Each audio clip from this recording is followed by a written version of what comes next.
aller un petit peu plus loin, prendre plus de risques dans le dribble. En tout cas, ils ont souvent gagné les duels et souvent été dangereux. Alors attention. En tout cas, ils sont prêts, ils sont là les premiers et ils attendent impatiemment de pied ferme. Oui, les joueurs messins. Avec Philippe Gaillot. Alors Philippe, comment allez-vous jouer là en deuxième mi-temps? Comme la première, en étant sérieux et en essayant de marquer un but rapidement. Mais est-ce que vous allez essayer d'aller un petit peu plus de l'avant et moins vous regrouper sur votre but? Je sais pas, on va essayer surtout de marquer un but et d'essayer de rester le plus concentré possible. Merci Philippe.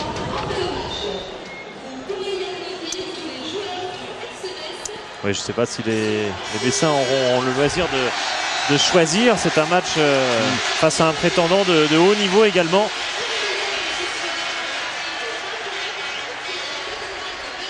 Et quand on parle, Philippe, quand on parle de tactique, est-ce qu'il faut rester derrière, machin, etc., si j'ose dire, mais parfois on n'a pas le choix.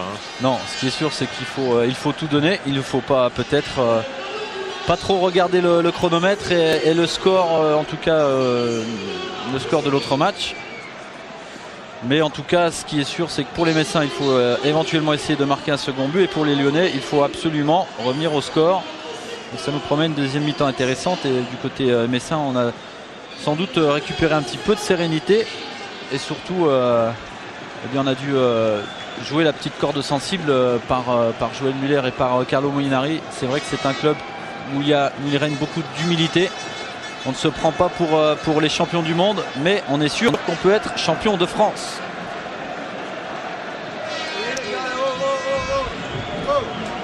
Et ça tient tout cela à 45 minutes ici même, 45 minutes également bien sûr à Auxerre.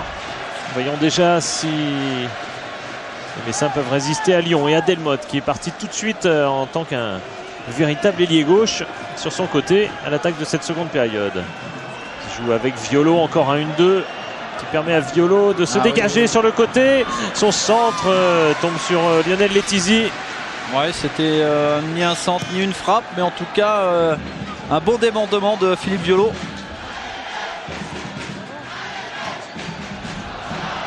Et Lukic et Rodriguez qui ont du mal à conserver les ballons. Ils sont parfois peut-être un peu isolés. Bah, évidemment, lorsqu'on a bien souvent Frédéric Mérieux et Robert Pires plutôt devant leur défense que derrière leurs attaquants, ça manque un petit peu de soutien et ça manque de percussion. Canouté, lui, a du soutien. Enfin, en tout cas, il eût pu le chercher, mais il a perdu la balle auparavant. Néanmoins, c'est Fournier qui peut redonner un long ballon dans l'axe, repoussé par la tête de Philippe Gaillot.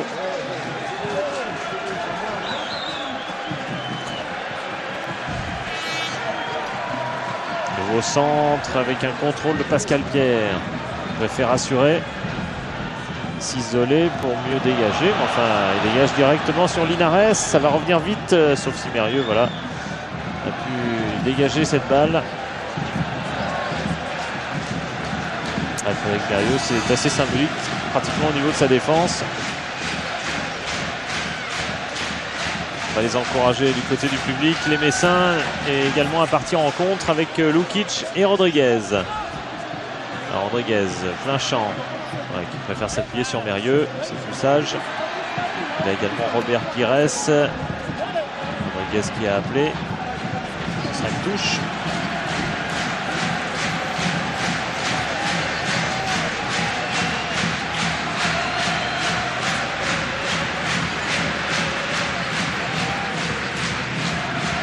Pires, les deux hommes sur lesquels on va beaucoup compter dans cette seconde période pour tout ce qui concerne la maîtrise du ballon. Côté messin, c'était encore le cas. Ça permet à Rodriguez de se dégager, de donner en retrait le pied gauche de Blanchard. Ça passe très largement au-dessus, puisque c'est même au-dessus du filet de protection. Ouais, un petit peu comme tout à l'heure Christophe Delmotte. Un ballon bien donné en retrait, mais qui rebondit un petit peu. C'est pas facile de prendre ce ballon comme il faut. Mais en tout cas, si c'est pas dangereux, ça fait gagner un petit peu de temps et ça permet à son équipe de se replacer. Il y en a quelques-uns derrière le but qui ont peut-être espéré un moment garder un beau souvenir de ce dernier match, mais bon, ce ballon, ils n'ont pas pu garder le ballon. Oui, Philippe, vous disiez justement, ça permet à son équipe de se replacer. Alors justement, Joël Muller s'est levé et a demandé à son équipe de rester dans la moitié de terrain défensif de Lyon. C'est je suppose, et effectivement les instructions qu'il a données à la mi-temps. Attention à ce choc, d'autant que Caviglia était à terre et qu'il avait la main qui traînait. C'est peut-être là que... Non, c'est dans le dos. Il a été touché par Pascal Pierre. Un peu de calme et changement. Oui, alors que Bach va rentrer à la place de Laville. Oui, donc ça doit tenir, enfin, un problème physique, on peut imaginer en tout cas. C'est ce qu'il nous dira, j'espère, dans un instant, Frédéric.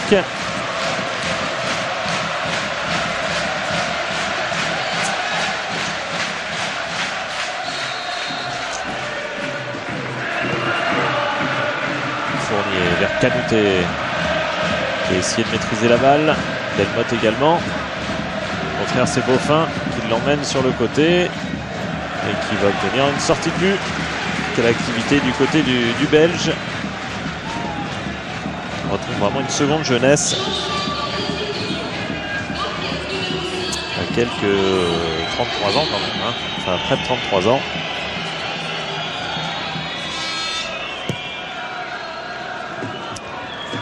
Rodriguez ou Carteron, c'est plutôt le Lyonnais qui a pris le dessus. Et il y a en plus une faute de Rodriguez.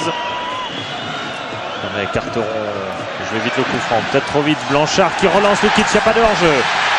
Il y a le retour de Fournier. Et Lukic toujours en possession du ballon. Essaye de combiner. Il a laissé échapper cette balle. Et il commet une faute en plus sur Orban. Ouais, c'est le carton, polonais. C'est une faute idiote. Alors peut-être, évidemment, il s'en veut parce qu'il a perdu ce ballon un petit peu bêtement. C'est vrai qu'ils se sont un petit peu marchés sur les pieds là-bas dans la surface de réparation avec Bruno Rodriguez.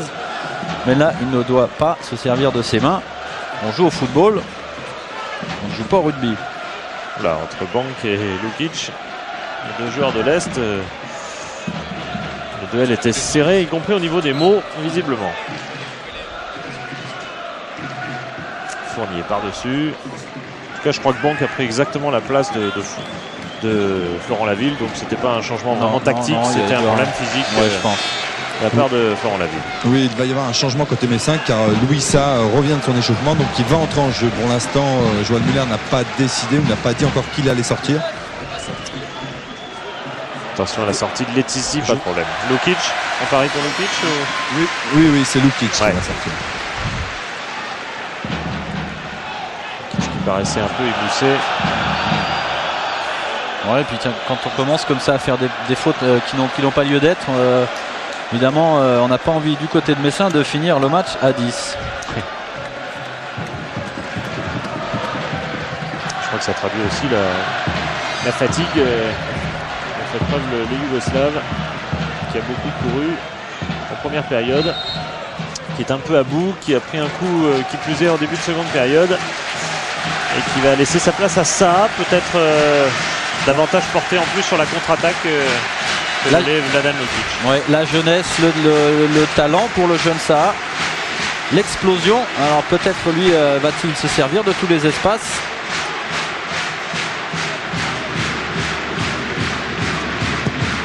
Voilà, Louis Saha, c'est même pas 20 ans à l'assaut d'un titre de champion de France. Ce ne sera pas son premier ballon. Non. Quoique. Et oui, parce qu'il prend dessus sur Carteron avec toute la fraîcheur dont il peut faire preuve. Blanchard de la tête, Linares et Delmotte. On ramène le ballon de l'autre côté sur Canouté. Toujours très fort dans ses prises de balles. Pose beaucoup de problèmes à Song en tout cas. Au ballon de Caveglia pour Delmotte qui a pris le dessus. Sur Pierre et Beaufin qui sert entre deux hommes. Caveglia. Alors raccroché par Canouté. Ça va donner un petit peu d'ampleur peut-être à l'action. Là c'était fermé de ce côté-ci. Néanmoins les Lyonnais récupèrent la balle. Avec Christophe Delmotte et Linares. Carton par-dessus, c'est Song normalement qui est le mieux placé. Il en repousse. Blanchard a pu glisser jusqu'à Robert Pires. Appel de Rodriguez.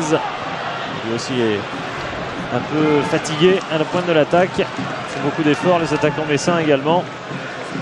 Toujours Song de la tête. Mérieux avec maîtrise, avec Blanchard. Ça a servi, il va vite, ça. Oh, il tente un lob peut-être, qui aurait pu être bien vu. Il y a une frappe. Ouais, je pense que c'était plutôt une frappe. Il était parti dans l'intention de frapper le plus fort possible, mais il a été aussi gêné par à la fois par Violo et par ce ballon qui rebondit un petit peu avant cette frappe. Canouté Song. Oui, Song. Oui, Philippe, je confirme la sortie de Florent Laville. Il est sorti sur blessure car il souffre d'une contracture à la cuisse droite. Voilà, donc pas de changement tactique, c'est bien clair maintenant côté lyonnais. On est resté à 3 défenseurs centraux. Donc Arteron, attention à Gaillot. Superbe. Pierre plutôt qui a sauvé devant Caviglia. Ouais, heureusement. Il a jailli devant Alain Caviglia. Valeur sûre, cette défense messine qui joue depuis tant d'années ensemble. Avec toujours ce marquage individuel pour base. Corner, sortie encore de Pascal Pierre de la tête. Ça va revenir avec Cédric Uras. Et avec Cocard. L'appel de Uras, le centre en retrait. Et qui tombe sur le Gaillot. Qui a repoussé comme il a pu. Ballon redonné au Lyonnais. Banque. Sur le côté, attention avec glissade de Cocard. Face à Gaillot.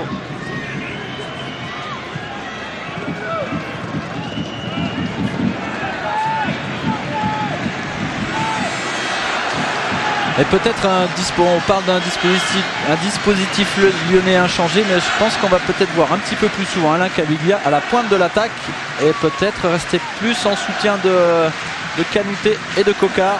On les voit ici, ces 3 attaquants. On va prendre des risques, évidemment, il faut égaliser.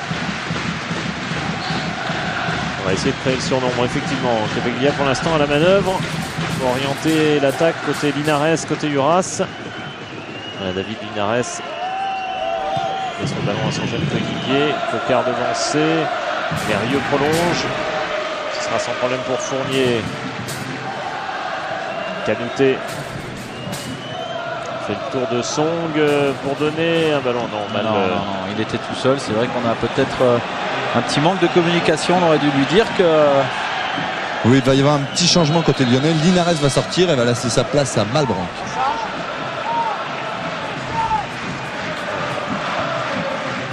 Un jeune pour un jeune. On voit ce jaillissement de Pascal Pierre, tête plongeante, superbe. Ça aurait pu être un geste offensif, mais c'est un superbe geste défensif. Et voilà le changement annoncé par Fred Bompard. Avec Malbranc qui rentre à la place de Linares. Malbranc qui n'est entré en jeu qu'une seule fois cette saison. Pour 24 minutes jouées. Et là, il va engranger quelques souvenirs, très certainement, dans cette partie. Il va sans doute amener un petit peu de vivacité. C'est déjà fait, car c'est lui qui, avec beaucoup de vivacité, regardez-le, a intercepté, a encore donné cette balle à Canouté. Faute de Song. Rigo Berson qui a beaucoup de mal avec Canouté. Peut-être pas non plus au sommet de sa forme. Avec la grippe. Là, ça y est, toute la semaine.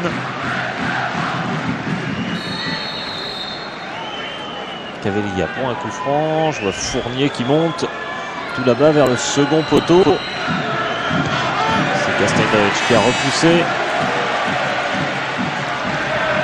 Ça qui va essayer de se battre pour récupérer. Et qui récupère effectivement avec la touche.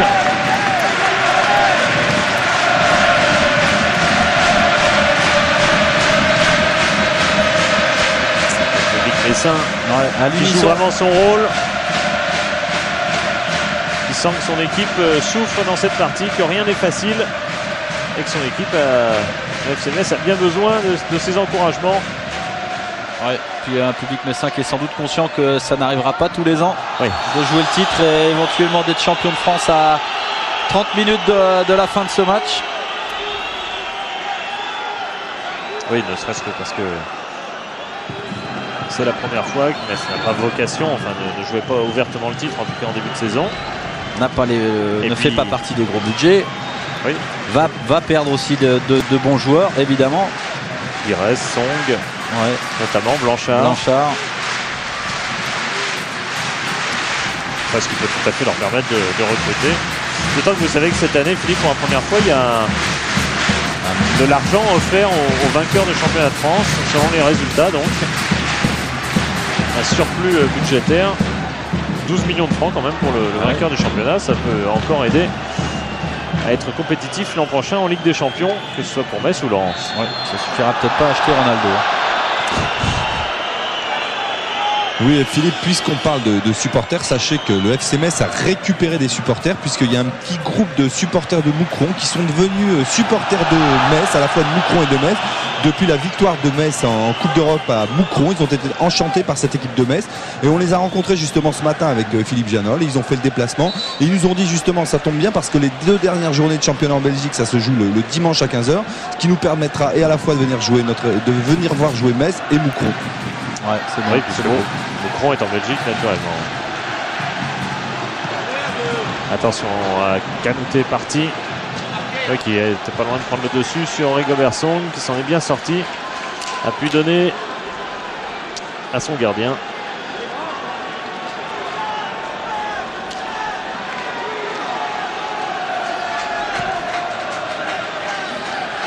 Et là on voit un Bernard Lacombe debout sur son banc, Joël Muller qui s'est assis. Une petite rumeur aussi dans le public. Oui, elle vient d'Auxerre. Elle vient d'Auxerre, vous doutez bien qu'elle n'est pas aussi positive que celle de tout à l'heure. Autant dire que Lens ayant égalisé à la minute où nous parlons. Regardez l'annonce, regardez. Derrière avec le transistor, la tête, Popeye. Mais il reste 30 minutes. Ça, vous avez vu que ça n'empêchait pas Joël Muller d'être très concentré sur le sujet, de continuer à dire son équipe de remonter dans le terrain. Il ne peut pas espérer que son équipe marque 7 buts aux Lyonnais, condition nécessaire pour être champion en cas de nul d'Auxerre, ça c'est de Lens. Ça c'est pas possible, mais c'est simplement pour l'équilibre de son équipe. Malbranc qui esquissait une reprise de volée. Non, mais ballon sorti avec Pierre Pires. On a surtout envie du côté messin de ne pas être déçu, de tout faire en tout cas et de gagner ce match. C'est l'essentiel. À partir de là, il se passera ce qui se passera à Auxerre. Là, le centre de Beaufin est trop long. À la tête de Louis Saha, international junior. Ouais, Louis Saha qui a été champion d'Europe junior et qui a marqué pour son premier ballon en professionnel, marqué un but.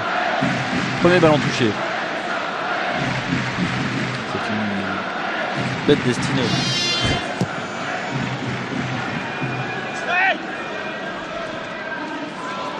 Et c'était cette saison, naturellement.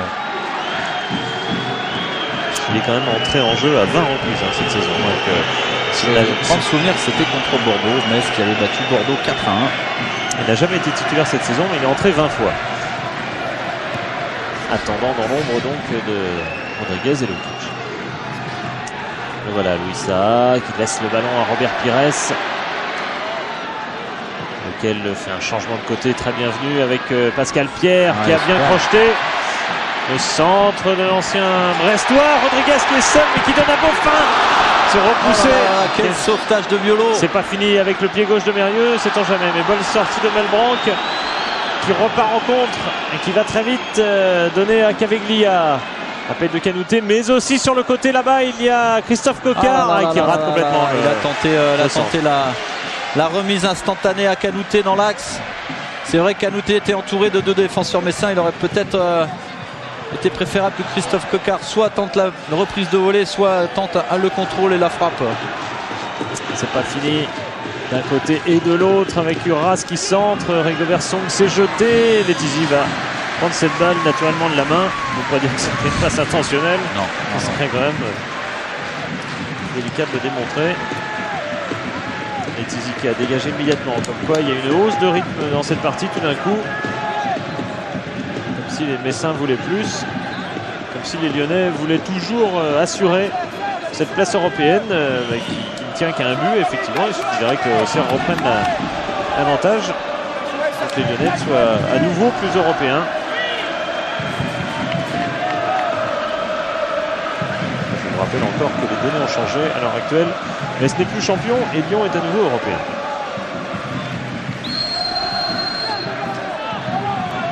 Ouais, une petite faute de Canouté.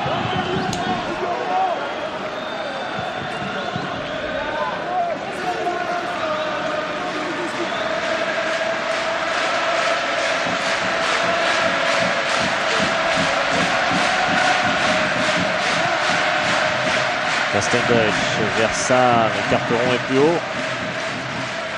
Delmotte sur le côté, Malbranque qui redresse.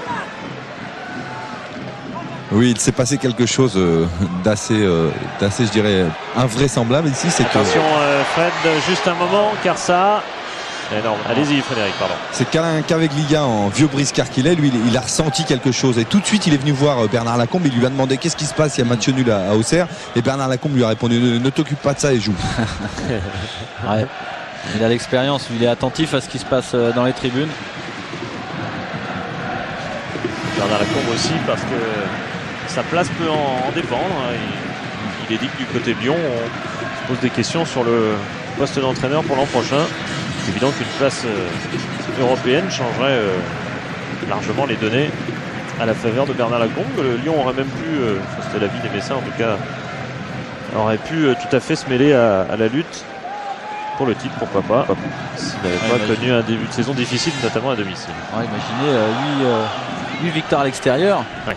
C'est un parcours de champion. Ah oui, seul Lens a fait mieux, 9. Attention à Beaufin qui repart inlassablement sur son côté, dribble et redribble. Enfin, il y avait 3 ou 4 Lyonnais, ça fait beaucoup. Carteron, ouais. Crochet bien réussi. Là par contre la remise est ratée. Ça permet à Rodriguez de récupérer. Les Messins sont plus présents en attaque et moins en danger ces temps-ci.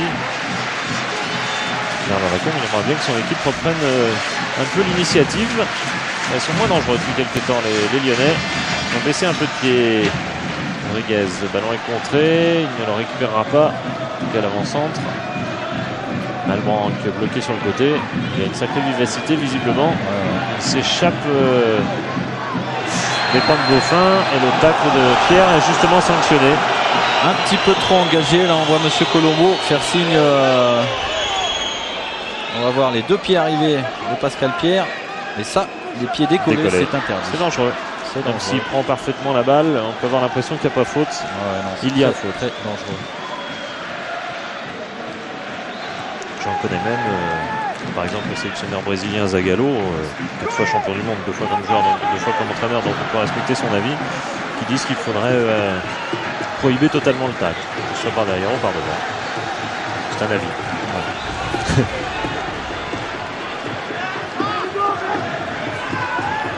Moi je pense que des joueurs professionnels sont capables de se gérer et de savoir quand il faut tacler ou quand il ne faut pas tacler. C'est vrai qu'on peut discuter du niveau amateur, peut-être primer au niveau amateur, ça serait peut-être une bonne chose. Violo construit avec Malbranque. Ballon piqué de Malbranque, ça peut profiter à Violo qui a manqué complètement. Il avait vu Lionel Etizi s'avancer un petit peu, il a tenté une frappe je pense de l'intérieur du pied. Puis, le ballon qui est parti complètement, un tir complètement dévissé en touche. Le progrès de Lyon cette semaine a essayé d'élire les meilleurs Lyonnais de la saison. Et je crois que c'était coupé en tête, mais Violo était juste derrière. Et voilà, on a de nouveau Violo, Malbranque de plus en plus qui s'affirme. Hein. De plus en plus d'initiative.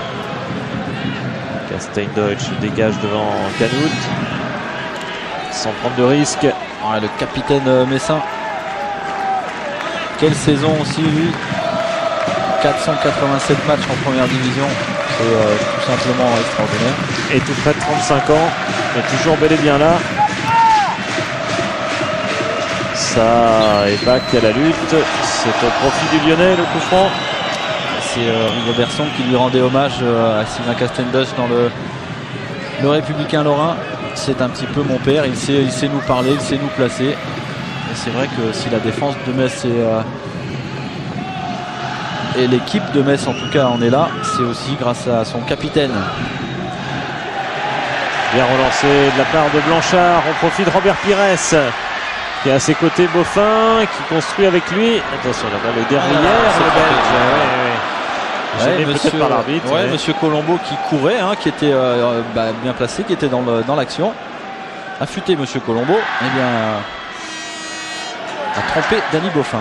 Song a manqué son tacle, mais enfin manqué le ballon en tout cas, mais enfin ça lui permet de récupérer la touche puisqu'il n'avait pas touché cette balle. Merrieux casse Steindeutsch avec sang-froid devant Uras, un peu bloqué pour sa relance, bloqué sur son pied gauche. Sa relance qui va directement en touche. Il faut les finir les saisons, hein. C'est pas facile non plus, hein.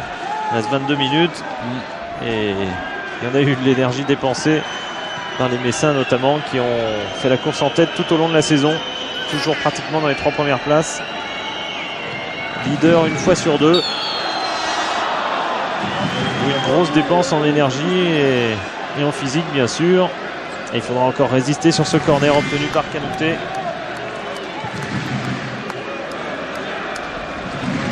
Et inlassablement tiré par Christophe Coquard.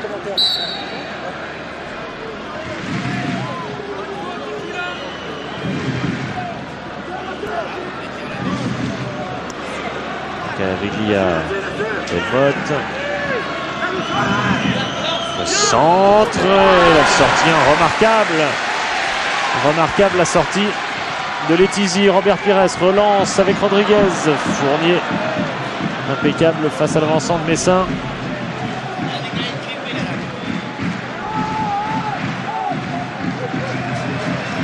Blanchard qui a défendu devant Delmotte.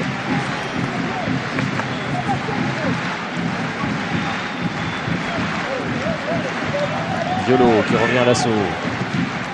Sans contrer, ça va profiter à Danny Beaufin. Il repart de l'avant avec les encouragements de Joël Muller, qui encourage également les autres à monter à la suite de Beaufin. Pires qui calme un peu le jeu. Et qui donne le ballon à Rodriguez. Il n'y a pas de hors-jeu, mais il a manqué un peu de vivacité. Et le ballon a filé devant lui. C'était une superbe occasion. Très belle sortie aussi de Coupé. Ah ouais, quelle belle sortie de Grégory Coupé. Une défensionnaise qui avait joué un petit peu la ligne, mais Bruno Rodriguez s'était fait discret et il n'était pas en position de hors-jeu.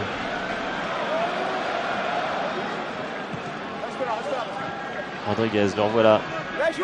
Entré par Carteron, touche en sa faveur. Il reste une vingtaine de minutes. Avec Merrieux. Ballon par-dessus, donné par Pierre. Attention, au rebond, un gamin. C'est ce qui avait permis à Rodriguez de contrer ce ballon.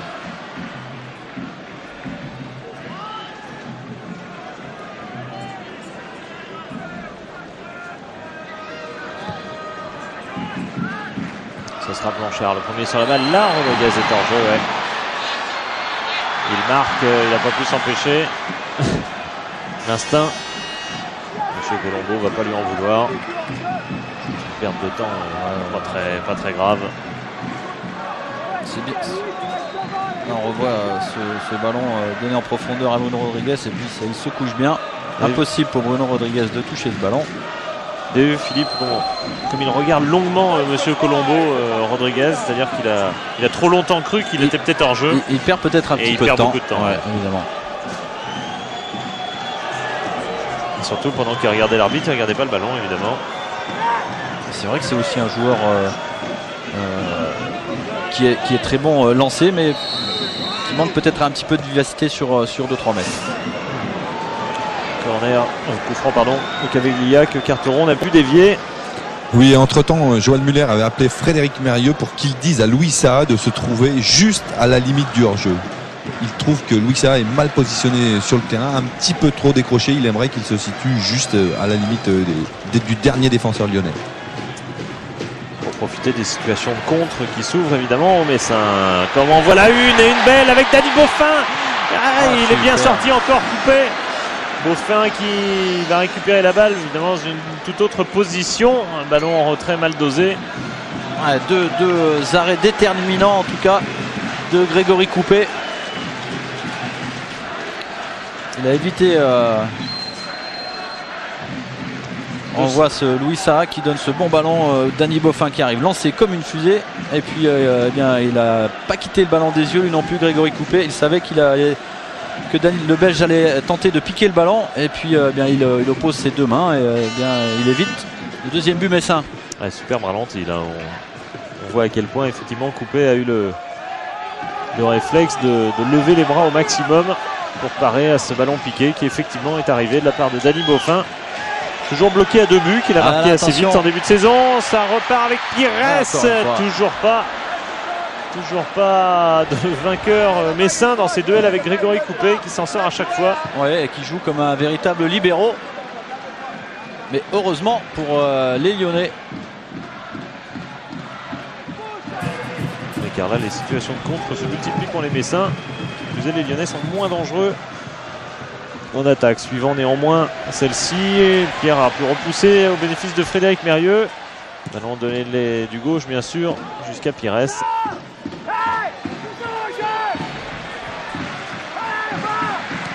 de Letizy d'adresser un long ballon. Rodriguez le dispute de la tête. Ce sont les Lyonnais qui gardent l'avantage avec Carteron.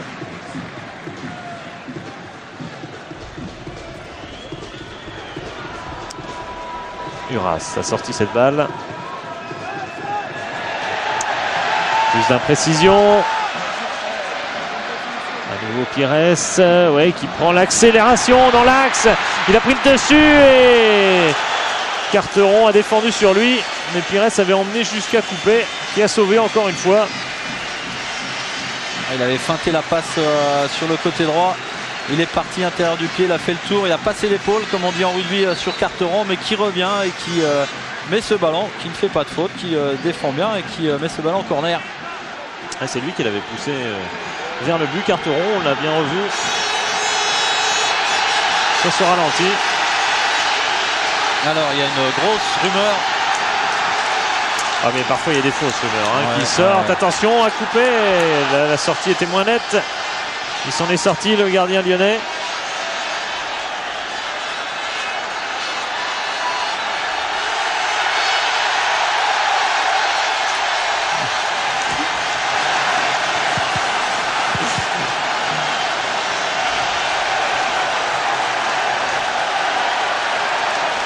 Oui, Philippe. Oui. Oui, alors c'est marrant parce que c'est vous qui avez fait partir cette rumeur ou pas? C'est Fred Bombard qui raconte des bêtises. C'est pas moi qui ai fait partir. Non, mais alors le problème, ce qui se passe, c'est que les Lyonnais croient que Auxerre mène devant Lens, et c'est Bernard Lacombe leur a fait signe que non, que le score était toujours de 1 partout. Ah, quand même. Alors cette fois-ci, il a répondu à ses joueurs. Ouais. Parce qu'évidemment, sur le banc lyonnais, on écoute aussi la radio. Hein. Évidemment, oui, non, il n'y a pas de but. Il n'y a pas de but au Auxerre. Non, mauvaise nouvelle pour les supporters messins. Et coup franc donné par Monsieur Colombo, qui ne fait pas l'unanimité en l'occurrence. Ça va peut-être permettre de calmer un peu tout le monde. Reprendre ses esprits, de vérifier les scores, de faire le point. Il reste 14 minutes. Et il faut Lens toujours champion pour l'instant. Oui, Philippe, il faut se rappeler que les joueurs ont sans doute regardé hier le multiplex sur Eurosport de la D2 et puis bien, le titre s'est joué à la dernière minute. Là c'est un peu plus important. Enfin, évidemment, Philippe, je ne veux pas du tout mépriser le titre dans C1. Enfin, le plus important évidemment c'était la montée, alors que là c'est le titre de champion qui se joue avec encore cette action de Louis Saha. Ah là là, ils sont 4 contre 2. Aïe, la passe manquée de Louis Saha. C'est une superbe occasion. Mérieux qui se bat pour arracher cette balle. Et une faute sifflée contre Frédéric Mérieux. C'est pas la peine de perdre son sang-froid, surtout que Mérieux a déjà un carton. Revenons vite au direct car c'est vite reparti côté lyonnais. La sortie de Letizy est impeccable. C'était une balle de break pour le jeune Louis Saha. C'est vrai qu'il a été un petit peu gêné par la course de Robert Pires qui s'est mis un petit peu devant lui, mais il n'a pas assuré sa passe.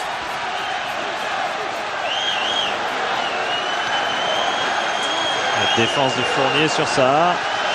Il n'a pas été sanctionné, c'est une simple touche qui a été donnée au Messin. En tout cas, cette fausse rumeur, elle a permis au moins de réveiller Saint-Symphorien. Oui, mais vous savez ce qui se passe, Philippe, c'est que tous les joueurs sont désorientés sur le terrain, que ce soit les Messins ou les Lyonnais. On vient et on demande sur le banc de touche où en est le score à Auxerre. Ouais, mais c'est un classique de fin de saison. Hein. Vous savez, il y a souvent des choses qui se passent comme ça, des fausses rumeurs. Ouais, mais pour l'instant, il n'y a pas à avoir de regret du côté messin. Il mène toujours 1-0. Et pas d'inquiétude côté lyonnais. Car évidemment, pour eux, ce serait une mauvaise nouvelle que ces remarques.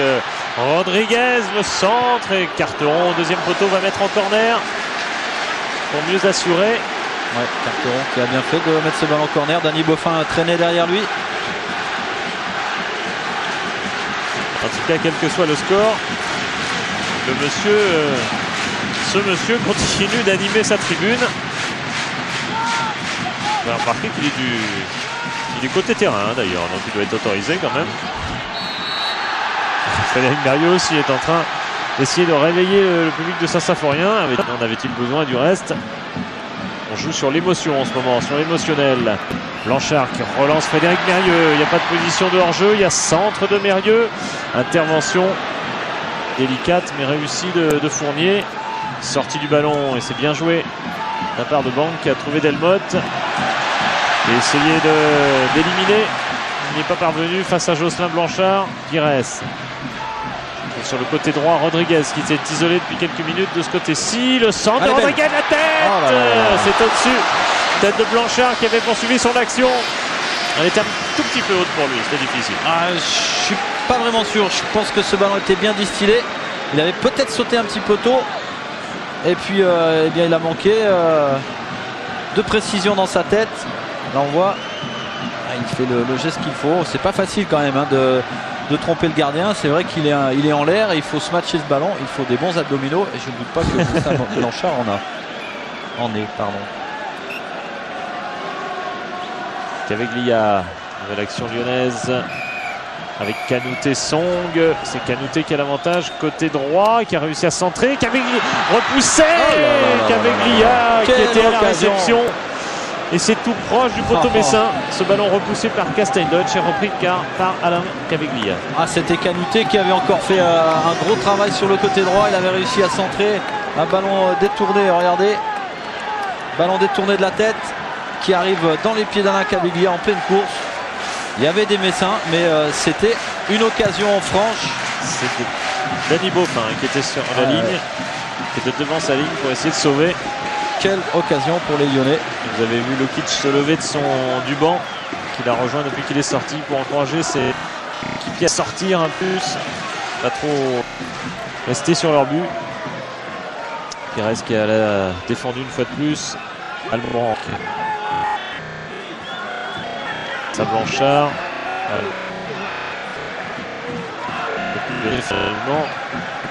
Oui, le ballon arraché, mais enfin qui arrive avec Lia, qui cherche sûrement une position de tir le connaissant, mais il a pu écarter jusqu'à Coquard, le centre de Coquard. Il y avait du monde, notamment Delmotte, mais sa tête va largement au-dessus du but de Lionel Letizy. Et on a eu peur côté messin. Il arrive en pleine course, mais il ne peut pas rabattre ce ballon, gêné qu'il est par Rigobert Song. C'était encore une fois une bonne occasion. On voit Rigobert Song qui cède du coude pour retomber.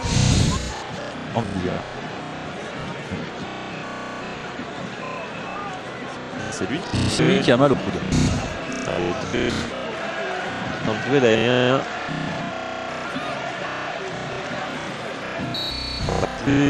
Comment 800 de Delmotte, je ne sais pas au niveau du jeu apparemment. Le temps retombant. Delmotte poussé derrière, elle lui est tombé dessus également. Le 10 côté, ça ne pêche pas au fin. En ça. Et donner à la relance. Attention, on fait la première fautif. Heureusement, c'est Combo va avec Merrieux qui est en train de. Je pense que plus ou moins changement. On réclame clairement la de Blanc. Et il joue de rentrer, l'arbitre ne dit rien. Du coup, voilà, absolument des joueurs en arrêt de jeu. Un changement et Sergio range la place de Mario. C'était demander son genre. Plus défensif évidemment. Sergio qui a été longtemps blessé et qui lui aussi rentre en saison. Et Mario le gars encouragé l'équipier jusqu'au dernier instant.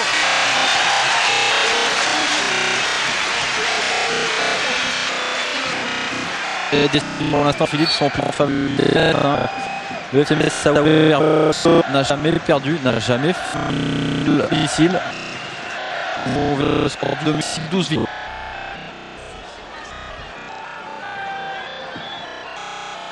Piolo.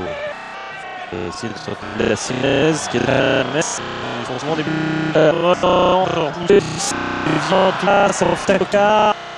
Surface qui est venu lui-même se relance.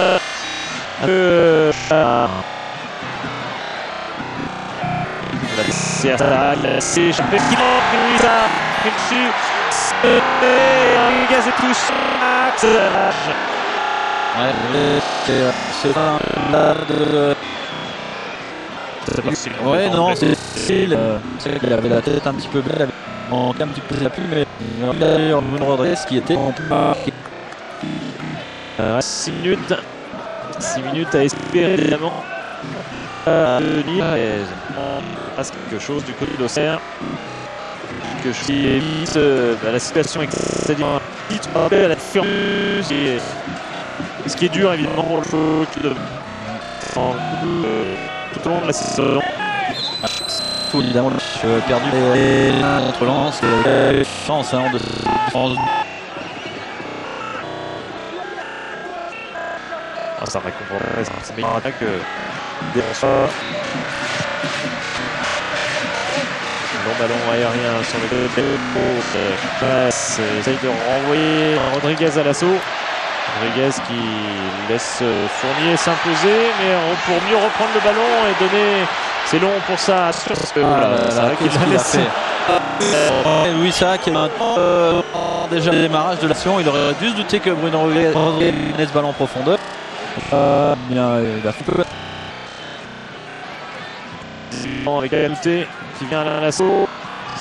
Et Angers s'accroche pour passer. Tranquillement jusqu'à Bruno Rodriguez. Rodriguez qui décale Beaufin. Rodriguez, il n'y a que ça dans l'axe. Le centre de Rodriguez n'arrive pas. Il est comme ça encore à 90e minute. Un rappel et semble dans la foulée. Il manque certains joueurs à 4 minutes des vacances.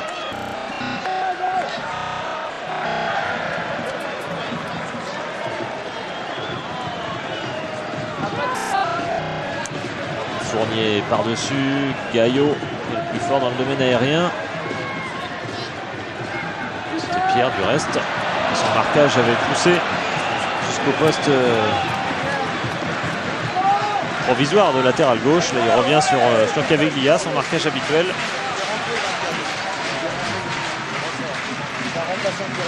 Oui, vous voyez, il va y avoir un changement côté messin, c'est que Joël Muller va faire ressortir Louis Saha pour faire entrer en jeu Proman. Oui, ça prouve qu'il n'a pas été tout à fait satisfait. Non, de son rendement, de son placement sans doute. C'est vrai que Louis Saha a souvent des petits problèmes tactiques pour se situer, pour faire l'appel quand il faut, pour faire le geste qu'il faut. Ah, voilà, c'est vrai que c'est rare de voir un remplaçant qui vient de rentrer et ressortir aussi rapidement. Mais Joël Muller n'en a cure. Lui, ce qu'il veut, c'est gagner ce match et que ses joueurs fassent tout pour le gagner.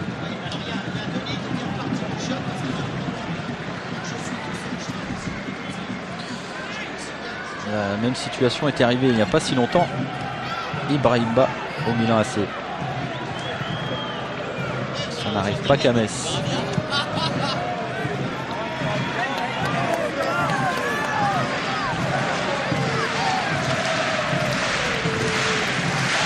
Minutes encore, Robert Pires s'est échappé un ballon qui profite à Violo, touche pour les Lyonnais.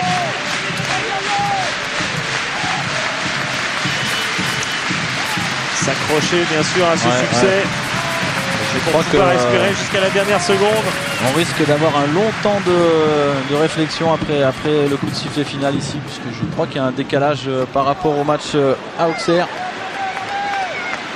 Là, on va vivre une situation, quoi qu'il arrive, assez étrange. Et tendu comme ces visages, notamment de Frédéric Mérieux. Un bon méditerranéen, bien sûr. va parler beaucoup sur cette fin de match. Va jouer tout son rôle pour encourager ses coéquipiers à tenir ce succès.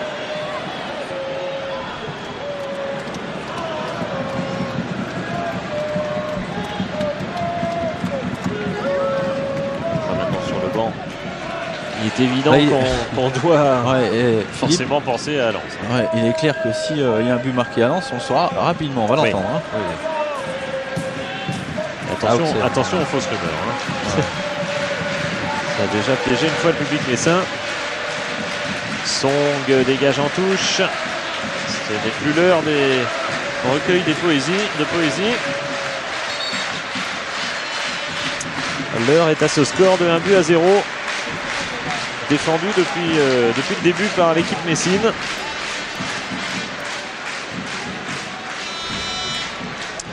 Avec Beaufin et Rodriguez qui est contré. Ça profite néanmoins à Cerezoum. Cerezoum contré à son tour par Malbranck. Il y a beaucoup de vivacité chez ce jeune lyonnais.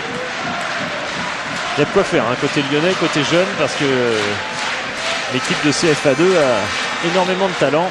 Elle domine très très largement son groupe. Elle a beaucoup de joueurs en équipe de France junior. Ouais, c'est tout le travail effectué par José Brossard. Fin du temps réglementaire, vous l'avez vu, mais il y a eu quand même quelques arrêts de jeu dans cette seconde période. Monsieur Colombo risque d'en tenir compte. Au moment où Carteron... Attention, Gaillot a laissé échapper cette balle. Castelldutch néanmoins est le seul à la réception, car pendant ce temps-là, Coquard avait perdu une chaussure. Castelldutch qui ne veut pas relancer n'importe où, qui préfère garder le contrôle du ballon, bien sûr, avec Rigobert Song. Pas beaucoup de monde tente même pour le demander. Du coup, Song envoie loin devant, vers les jambes de Danny Beaufin, qui prolonge vers Rodriguez, qui peut prendre cette balle, mais pas en faire énormément de choses, si ce n'est laisser les Lyonnais relancer maintenant avec Malbranck, qui change de côté avec Carteron. Coquard construit, mais c'est repoussé, c'est récupéré plus exactement par Blanchard. L'appel de Rodriguez, qui n'a pas de position de hors-jeu. Sur le côté droit, il n'y a que Pires dans l'axe, à moins qu'il donne derrière vers Blanchard. Et ça, c'est Bruno Rodriguez. C'est donc un corner qui fait glisser lentement vers 2 minutes d'arrêt et donc vers Pasti.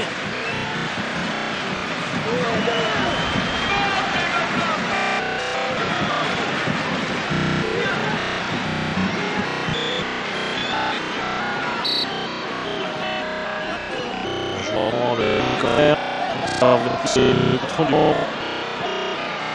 Et Rodriguez qui marque. Une